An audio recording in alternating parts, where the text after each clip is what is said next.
out there? Long time no see. Welcome back to the Brazuca Clubhouse.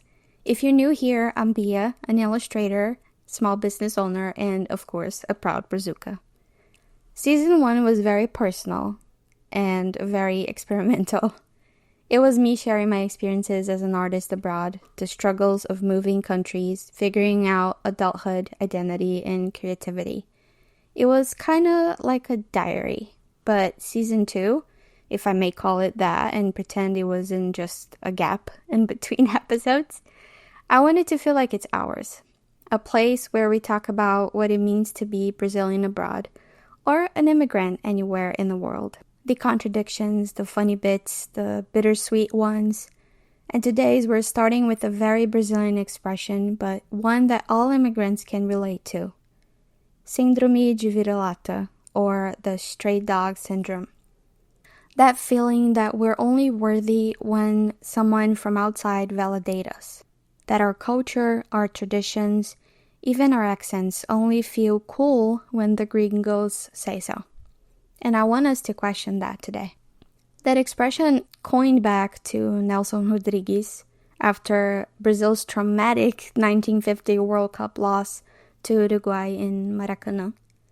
The word vira-lata means mutt or stray dog, and it's about feeling second class, ashamed, not enough.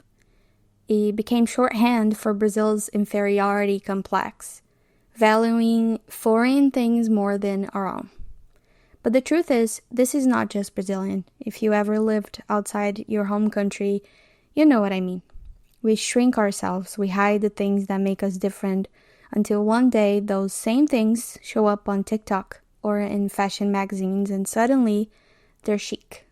It's that moment where you go, wait a minute, we've been doing this forever. Why is it cool now? Just because it's trending abroad? And as an example of that, recently, social media went wild with a trend called the Copenhagen Way. You might have seen it in your For You page. Influencers showing their minimalist European summer lifestyle, complete with those thin, flat sandals. Sounds familiar? Everyone was like, so chic, so effortless, so Scandinavian. But I had to laugh because, come on, Brazilians have been walking in sandals like these since the 70s. We call them Havaianas. You didn't need to be chic to wear them. You just wore them. To the bakery, to the beach, to churrasco, to clean the house. I'm wearing mine right now. If you grew up in Brazil, you owned at least one pair. Probably 5. And you might have put a nail at the bottom when it broke. But that's another story. But here's the thing. When we wear them, they're cheap flip-flops. When Europe rebrands them, they're chic. That is the vira-lata syndrome in action. We don't see our value until Europe puts a label on it. And don't get me wrong, I love that our culture is being seen. But it's bittersweet, right? Because we always knew Havaianas were iconic.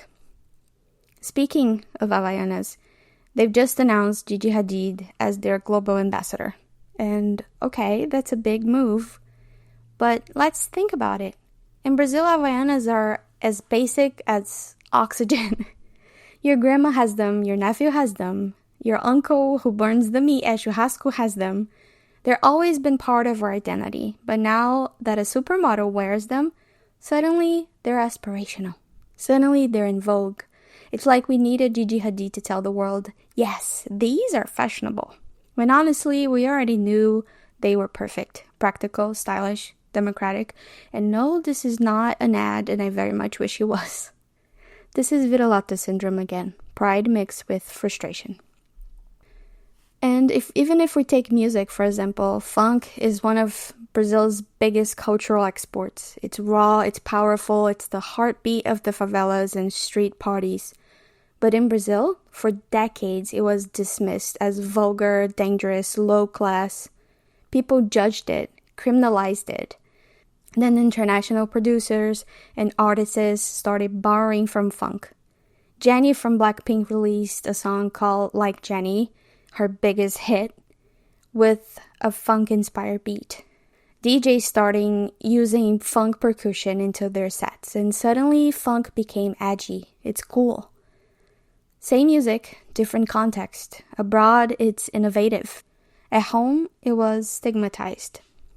That's vira-lata syndrome once again, waiting for the world to validate what we created. And it doesn't stop at fashion or music. We can go on movies, awards, same story. As immigrants, you know the thrill of seeing yourself on screen. 3 seconds of Christ the Redeemer in a Hollywood movie, we nudge at our friends. That's us! That's Brazil! A Brazilian artist at a global award show, we root like it's family. Remember the Fernandas at the Oscars? It was a national celebration. But did they really need an Oscar to prove they're brilliant? Absolutely not. Brazilians already knew they were both legends. There will always be legends. But it's that bittersweet feeling of, hey world, look at us, we're good too. Mixed with, poor you don't even know what you're missing. And here's a more personal example. Really not to brag, because honestly, I don't think it's brag-worthy. But one of the things I hear the most from fellow Brazilians abroad is, wow, your English is so good, you don't even have an accent. I wish I didn't. And yeah, it is true, I don't carry a heavy accent, probably because I learned young But here's the thing, why do we treat an accent as something shameful? Why do we shrink ourselves, hide our voices, try to blend in so hard? Then, irony again, when a gringo speaks Portuguese with the heaviest accent possible, we applaud. They say 3 words and suddenly it's like they deserve a medal. It's always one rule for us, another rule for everyone else. And I want to be clear.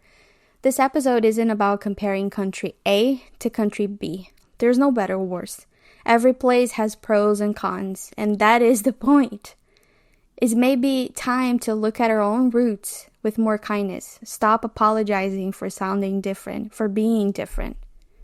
And before I keep going, I want to pause here for something important. Because look, I know not everyone listening has the privilege to blend in. For some immigrants, especially now, hiding is survival. Hiding your accent, hiding where you came from. There's a fear of discrimination, fear of violence, and that's real. So when I talk about vira-lata syndrome, I'm not saying be loud and proud no matter what. Just scream it from the rooftops. Because the truth is, for some of us, that's not safe, and I would never sit here and pretend it is. What I am saying is, even when we can't show it outwardly, we deserve to hold pride inwardly. To look at our roots with kindness instead of shame. To recognize that being different, sounding different, looking different, those aren't flaws, they're strengths. Even if sometimes, for safety, we keep them close to our chest. Pride doesn't always have to be loud. Sometimes pride is cooking your mom's recipe in your tiny apartment kitchen. Sometimes it's listening to your music on the bus even if no one else gets it. Sometimes it's just reminding yourself, my accent is not broken English.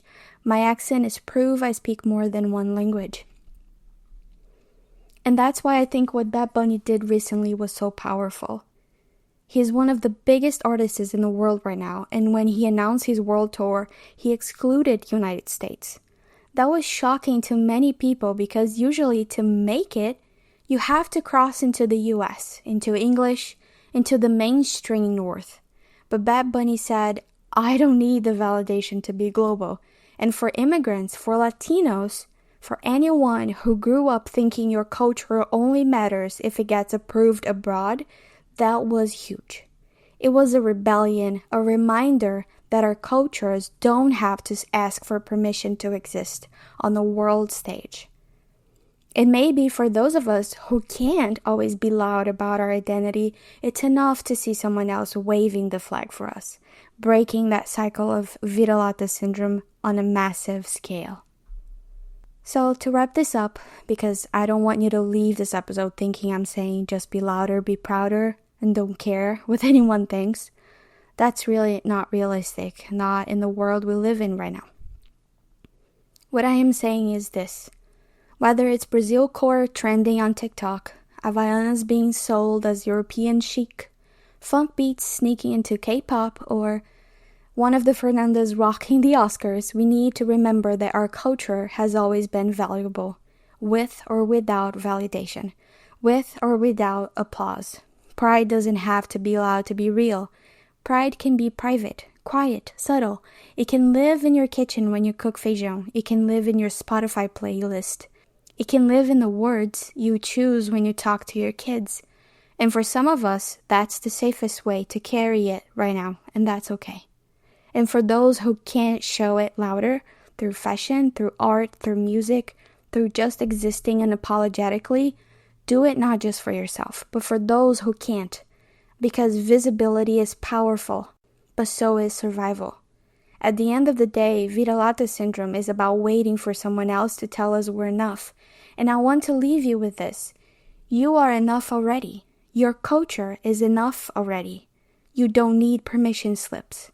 So whether you're wearing a Brazilians Do It Better hat in the middle of New York, or keeping your roots tucked in quietly in your heart because that feels safer, both are valid. Both are acts of pride.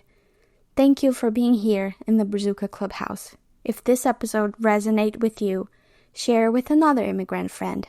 DM me at Brazuca Illustrations and tell me your story. I would love to hear from you. And if you feel like carrying your Brasilidade on your shoulder, literally, check out my shop. Links in the notes. New episodes every Thursday. Bring your coffee, bring your saudade, and let's keep figuring out this expat life together. See you next time. Bye.